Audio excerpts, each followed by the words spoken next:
Welcome back. तो friends, अभी का वीडियो है अफगानिस्तान की सच्चाई अभिजीत चावड़ा के साथ। चलो वीडियो शुरू करते हैं और पता करते हैं। वीडियो शुरू करने से पहले अगर आप चैनल पर नए हो और आपने अभी तक सब्सक्राइब नहीं किया तो जल्दी से पहले सब्सक्राइब के बटन और बेल आइकन को क्लिक कर लो ताकि आपको हमारे सारे न्यू वीडियोस के नोटिफिकेशन मिल जाए जैसे हम अपलोड करें। अगर आपको वीडियो पसंद आता है प्लीज़ लाइक एंड शेयर। चलिए शुरू करते हैं। नमस्ते दोस्तों, ये है हमारा Afghanistan special podcast episode Abhijit Chavda sir के साथ। ये एक हिस्टोरियन है, एक जियोपॉलिटिक्स एक्सपर्ट है और इस एपिसोड में हमने अफ़गानिस्तान सिचुएशन के बारे में ऐसे बातें की है जो आपने शायद पहले नहीं सुनी होंगी, जो मीडिया में बातें नहीं होती है, उन चीज़ों के बारे में बात किया है। अगर आपको किसी भी सिचुएशन की असलियत जाननी है तो आपको जियोपॉलिटिकल एंगल से उस इंटरनेशनल सिनारियो को स्टडी करना चाहिए। जियोपॉलिटिक्स क्या होता है, असलियत में अफ़गानिस्तान में क्या हो रहा है, इस दुनिया की असलियत क्या है, ऐसी बातों को हमने ब्रेक डाउन किया है इस एपिसोड में। इस एपिसोड को जितना भी हो सके आप शेयर कीजिए ताकि दुनिया इस सिचुएशन के बारे में, चाइना के बारे में, पाकिस्तानी फ़ौज के बारे में, भारतीय फ़ौज के बारे में बहुत कुछ जाने। ये मेरी एक रिक्वेस्ट है कि इस एपिसोड को आप जितना भी हो सके व्हाट्सएप पर शेयर करें ताकि जो अफ़गानिस्तान सिचुएशन की असलियत है वो पूरी दुनिया के सामने निकल कर आए, सभी लोगों को इस सच के बारे में और ज़्यादा पता चले। ये मेरी एक रिक्वेस्ट है आपसे। Enjoy the episode with Abhijit Chavda.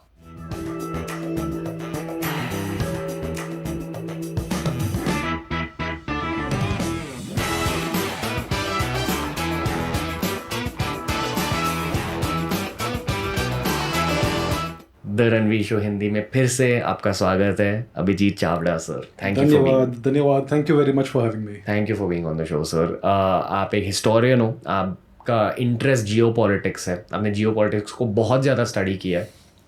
आज के पॉडकास्ट में हम अफ़गानिस्तान की बातें करेंगे कि तालिबान का ट्रूथ क्या है, ये सिचुएशन हो रही क्यों है। पहले तो आपने इस चीज़ की बात किया आपके खुद के पॉडकास्ट पर सर, पर वो इंग्लिश में।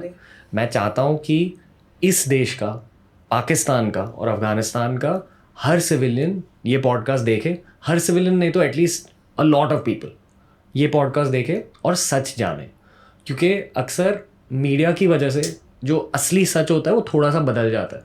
हमें सिर्फ सच की झलक दिखाई देती है मीडिया में, बट असली सच बहुत अलग होता है। बहुत सारी चीज़ें सिविलियन से छिपाई जाती है जो शायद सिर्फ हिस्टोरियंस को पता है, जो शायद सिर्फ जियोपॉलिटिक्स एक्सपर्ट्स को पता है, जो शायद सिर्फ आर्मी को पता है, जो शायद सिर्फ गवर्नमेंट्स को पता है। उन चीज़ों के बारे में हम बात करेंगे आज। पर सर पहले अफ़गानिस्तान की स्टोरी के बारे में बात करते हैं। ये जो सिचुएशन हो रही है अफ़गानिस्तान में, ये शुरू कहाँ से हुई? क्या ये 1980s में शुरू हुई या उससे बहुत पहले? सर तो अफ़गानिस्तान को लेकर उस स्टोरी की शुरुआत आप कहाँ से करोगे? मैं पिछले 1000 साल जाऊंगा, लेकिन थोड़ा जल्दी करूंगा क्योंकि बहुत लंबा टाइम पीरियड है। तो अफगानिस्तान हमेशा एक इंडियन टेरिटरी थी जिसका नाम था गांधार। महाभारत के ज़माने से गांधारी थी वहाँ की महारानी, जो हस्तिनापुर की महारानी थी। शकुनी बहुत बड़े कैरेक्टर थे वहाँ से। तो ये जो ज्योग्राफी है वो हमेशा इंडियन सबकॉन्टिनेंट और इंडियन सिविलाइजेशन का एक हिस्सा रही है। अभी 1000 साल पहले तुर्की इन्वेजन्स शुरू हो गए भारत में और धीरे धीरे ये अंदर आने लगे। बहुत समय लगा, लेकिन सबसे पहला जो भारत का टेरिटरी था जो इन इन्वेडर्स ने कॉन्कर किया, कब्जा किया, वो था गांधार। और वहाँ पर बहुत जल्दी एक बार कॉन्कर होने के बाद कुछ ही सालों में पूरा कल्चर बदल दिया इन्होंने, रिलीजन बदल दिया। और वहाँ पर एक डायनेस्टी थी जिसको कहते हैं गौरी डायनेस्टी। ये ओरिजिनली एक हिंदू बुद्धिस्ट डायनेस्टी थी। अब ये कन्वर्ट हो गए और फिर वहाँ से कन्वर्ट होने के बाद इन्होंने भारत के ऊपर आक्रमण शुरू कर दिए बहुत सारे। तो ये इसका मतलब क्या है कि अफगानिस्तान ओरिजिनल कश्मीर है। सबसे पहला कश्मीर अफगानिस्तान है। आज जो कश्मीर में हम देख रहे हैं वो 1000 साल पहले अफगानिस्तान में हुआ। लेकिन फिर भी वहाँ के लोग अपने आप को हिंदुस्तानी ही मानते थे क्योंकि उनका कल्चर वो सब पहले के ज़माने में वही रहा करता था। अब 500 साल आगे बढ़े हम, अगर 16वीं शताब्दी में जाए तो एक राजा थे शेर शाह सूरी, जो अफगान थे लेकिन बिहार में उनकी पैदाइश हुई थी। उन्होंने दिल्ली पे कब्जा किया 5 साल के लिए। उन्होंने हुमायूं को हराया और दिल्ली पे कब्जा किया। 5 साल उन्होंने राज किया। उसके बाद उनकी भी मृत्यु हो गई एक गन पाउडर एक्सीडेंट में। और उनके जो एक जनरल थे जिनका नाम था हेमचंद्र विक्रमादित्य, वो काबुल के राजा बन गए और उन्होंने दिल्ली को रिकैप्चर किया और ये दिल्ली में सबसे लास्ट भारतीय एम्परर हुए। उनका वहाँ पर राज्याभिषेक हुआ हिंदू सेरेमनी में। इवन तो उनका जो पूरा आर्मी था वो पश्तून था, मुस्लिम थे, लेकिन उनका राज्याभिषेक हिंदू सेरेमनी में हुआ। लेकिन इस पूरे टाइम पीरियड में अफगानिस्तान का कल्चर बदल गया। बहुत सारा फॉरेन इन्फ्लक्स हुआ अफगानिस्तान में। तुर्कमेन लोग आ गए, उज़्बेक लोग आ गए, हज़ारा लोग उसके पहले आए थे और बहुत सारे बाहर के लोग अफगानिस्तान में आके बस गए।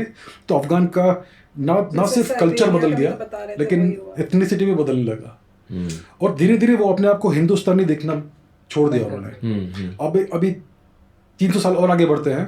एक राजा थे जिनका नाम था अहमद शाह अब्दाली। अब इन्होंने भारत पर 7-8 आक्रमण किए 18वीं सदी के बीच में।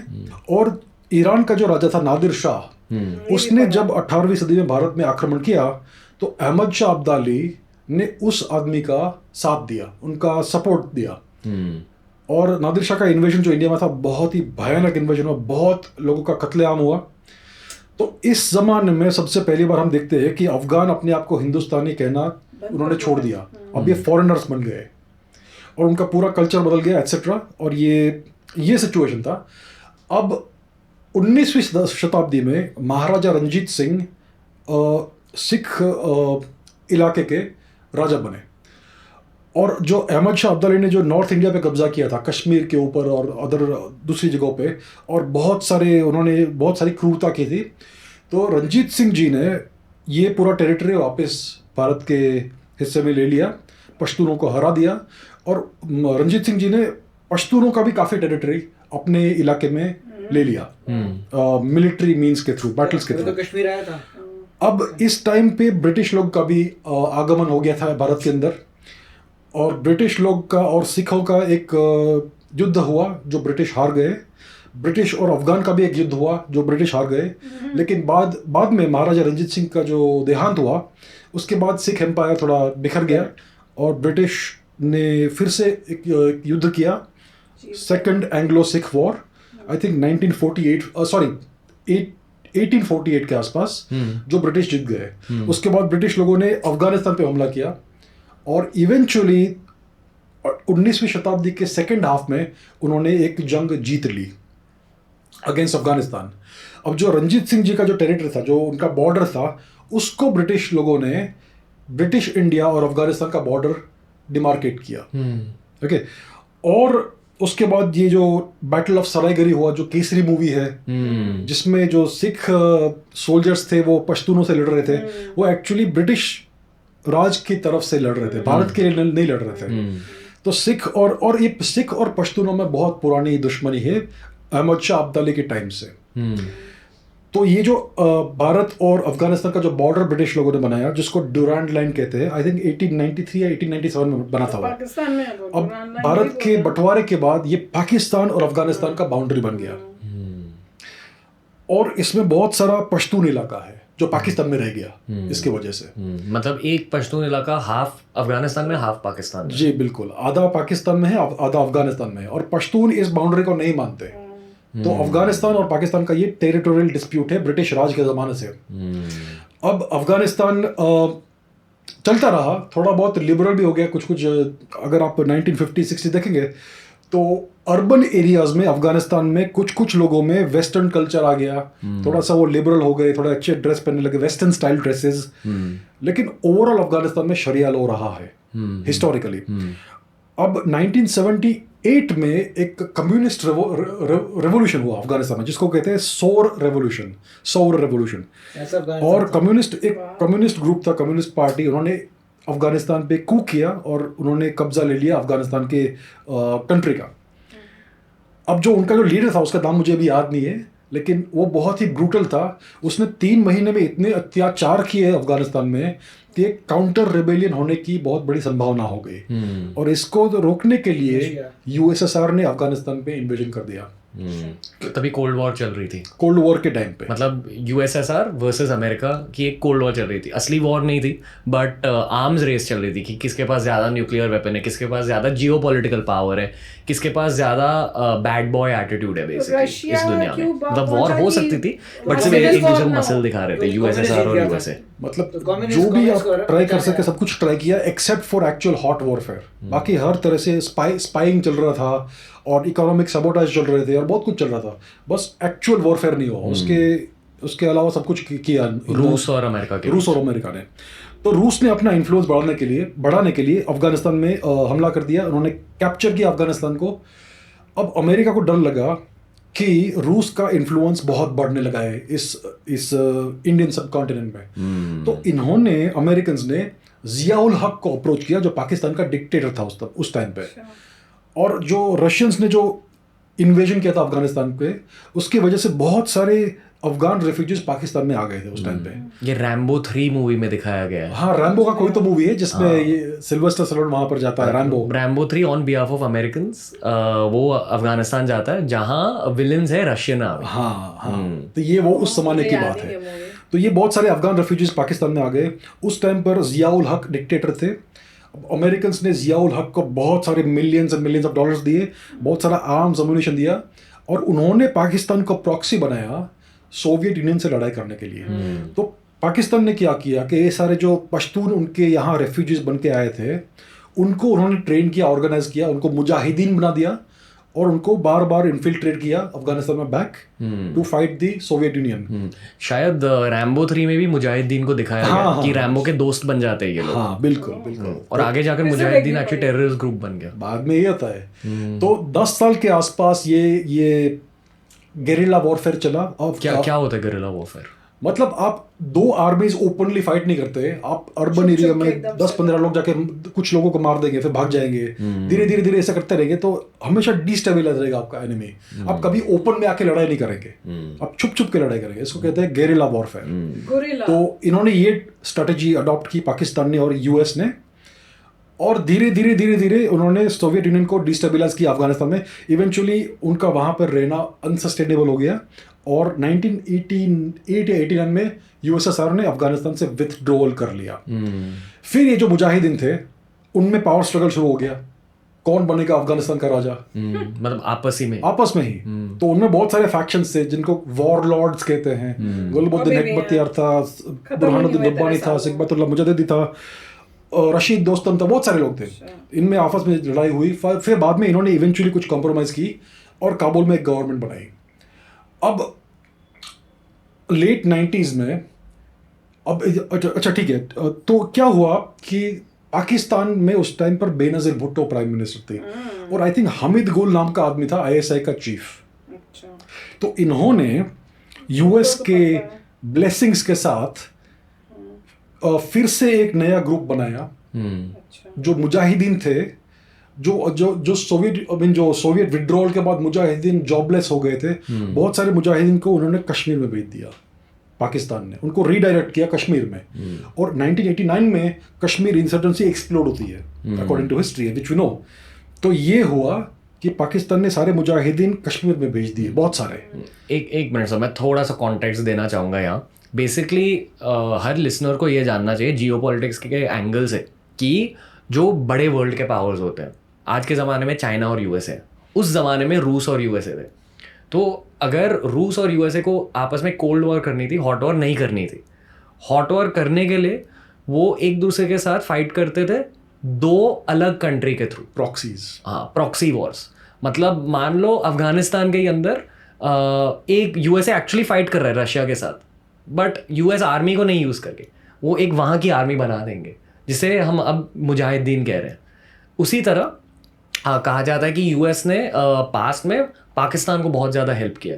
आजकल वो हेल्प थोड़ा सा हट गया क्योंकि चाइना आजकल पाकिस्तान को हेल्प कर रहा है। ये कहा जाता है चाइना पाकिस्तान के थ्रू प्रॉक्सी अटैक्स करना चाहता है, शायद इंडिया पर, शायद कश्मीर पर, क्योंकि आज चाइना एक वर्ल्ड पावर बन चुका है। तो आपको इस पूरे अफगानिस्तान सिचुएशन को एक वर्ल्ड स्टेज से भी देखना चाहिए। आज भी जो अफगानिस्तान में हो रहा है वो एक्चुअली कोई ना कोई सुपर पावर्स इन्वॉल्व है उसमें। यूएसए कोई की डिसीजंस ले रहा है, चाइना कोई की डिसीजंस ले रहा है, पर ये मीडिया आपको कभी नहीं दिखाएगा क्योंकि मीडिया भी उन सुपर पावर्स के थ्रू कंट्रोल होता है। तो बस ये मैं थोड़ा सा कॉन्टेक्स्ट देना चाहूँगा। और अभी जो आप कह रहे हो कि मुजाहिदीन ने फिर कश्मीर पर अटैक्स स्टार्ट किए, एक्चुअली जो छोटे पावर्स है जैसे पाकिस्तान, उस ज़माने में इंडिया, उनके आपस में भी फाइट्स हो रहे थे। तो पाकिस्तान तब यूएसए का एलाय था, उन दोनों ने साथ में मिलकर मुजाहिदीन बनाया। शायद यूएसए ने पाकिस्तान को कहा आप मुजाहिदीन बना दो, आपके जो इंटरेस्ट है, जो इंडिया पर मान लो आपको इंडिया से कश्मीर लेना है, इसमें भी आपकी असिस्टेंस हो जाएगी, पर पहले हमारा काम कर दीजिए कि अफगानिस्तान में हमारी हेल्प कर दीजिए, उसके बाद आप इंडिया को देख लो। तो ये एंगल से पूरे सिनारियो को समझना बहुत ज़्यादा इंपॉर्टेंट है आज के ज़माने में। बिल्कुल बिल्कुल। तो इन्होंने फिर कश्मीर में वो मुजाहिदीन भेज दिए और बहुत सारा टेररिज्म हो गया जो काफ़ी देर तक चला।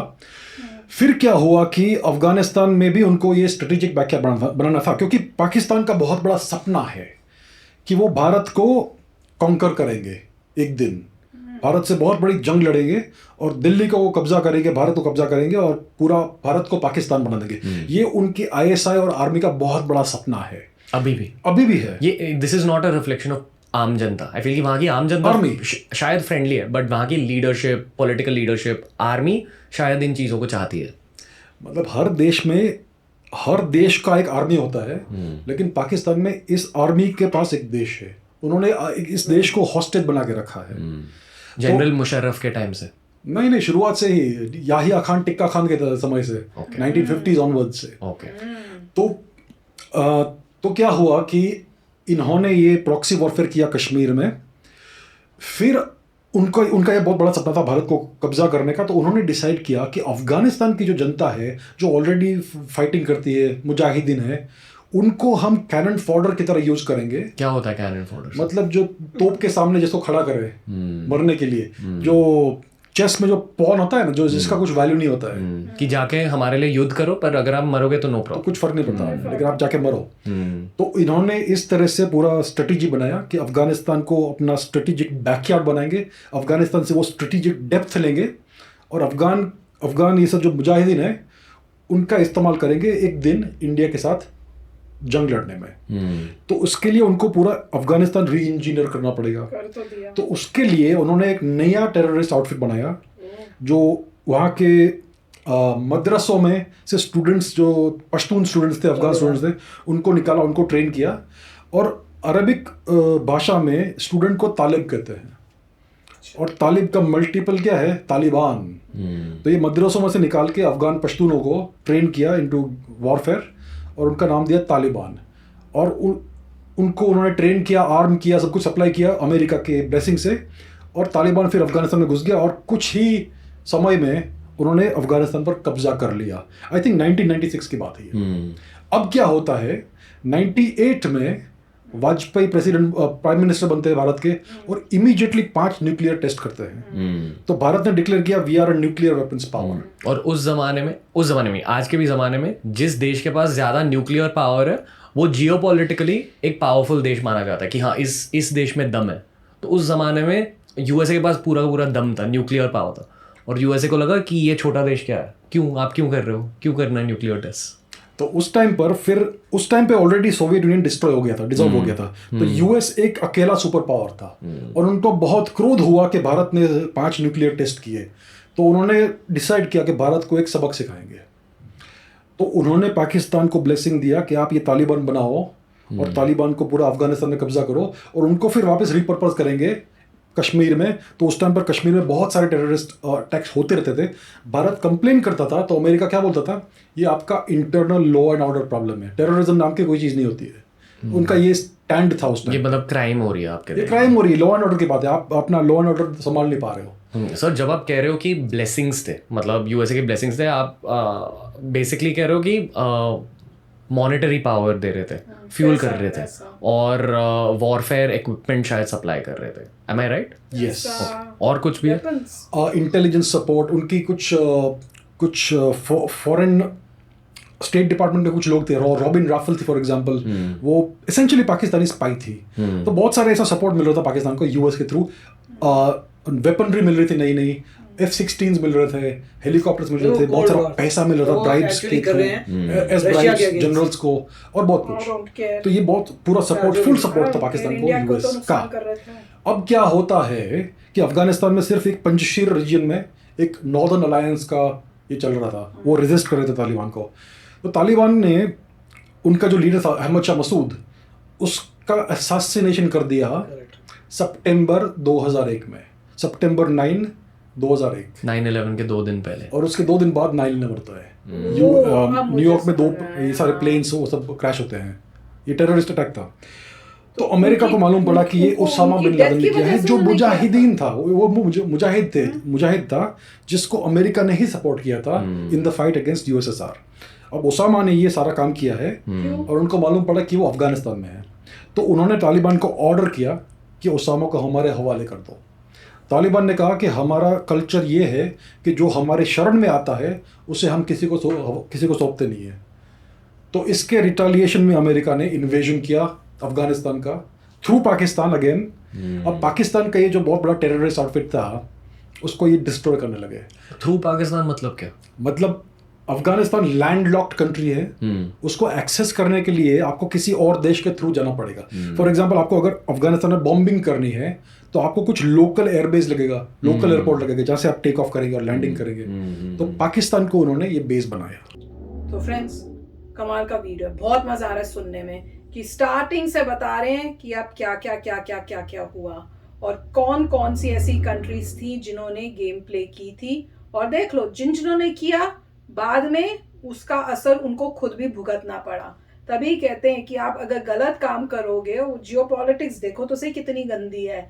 एक दूसरे को हराने के लिए 2 कंट्रीज को लड़ाना शुरू कर देंगे, ऐसी एक ऑर्गेनाइजेशन बना देंगे जो इतना वर्ल्ड में कियोस क्रिएट कर सकती है, जो मतलब टेररिस्ट ऑर्गेनाइजेशन है।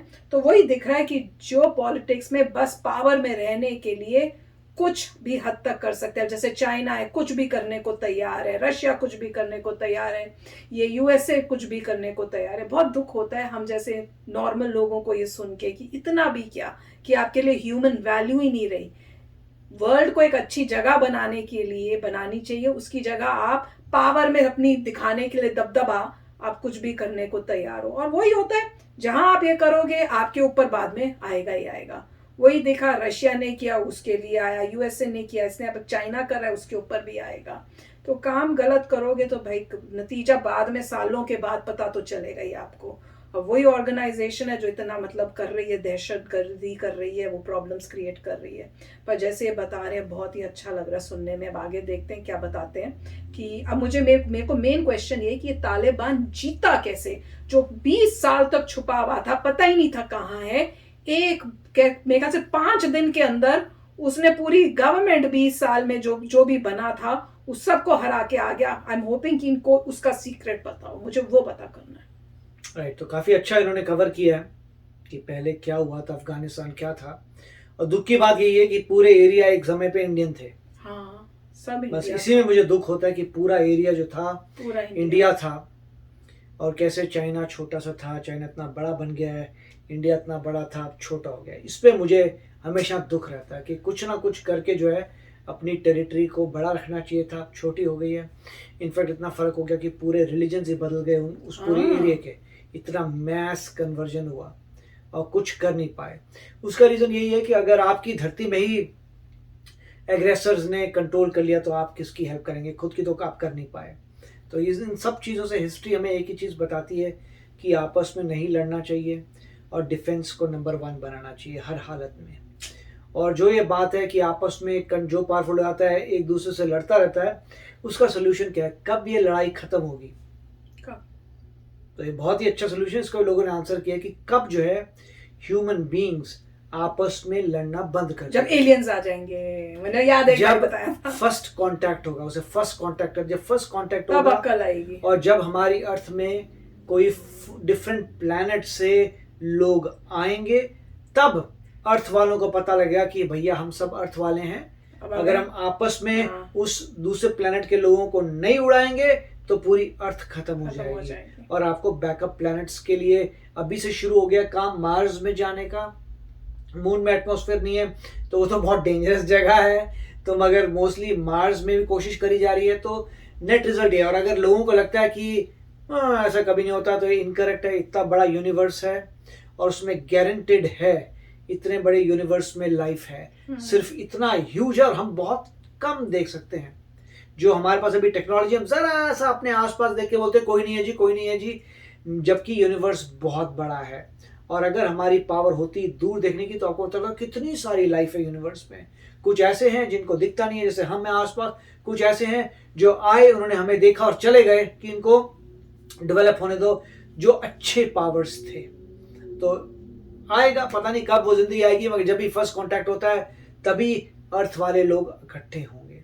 अच्छा काफी वीडियो था। यस फ्रेंड्स, तो चलो फ्रेंड्स चलते हैं, मिलेंगे नेक्स्ट वीडियो में बहुत ही जल्द। Till then take care and bye bye. तो अगर आप मेरे इस चैनल पे नए हो तो जल्दी से सब्सक्राइब के बटन को हिट करो और बेल आइकन को क्लिक करो, ताकि आपको मेरा जब नया वीडियो मैं लगाऊं आपको उसके बारे में जल्दी से पता चल जाए।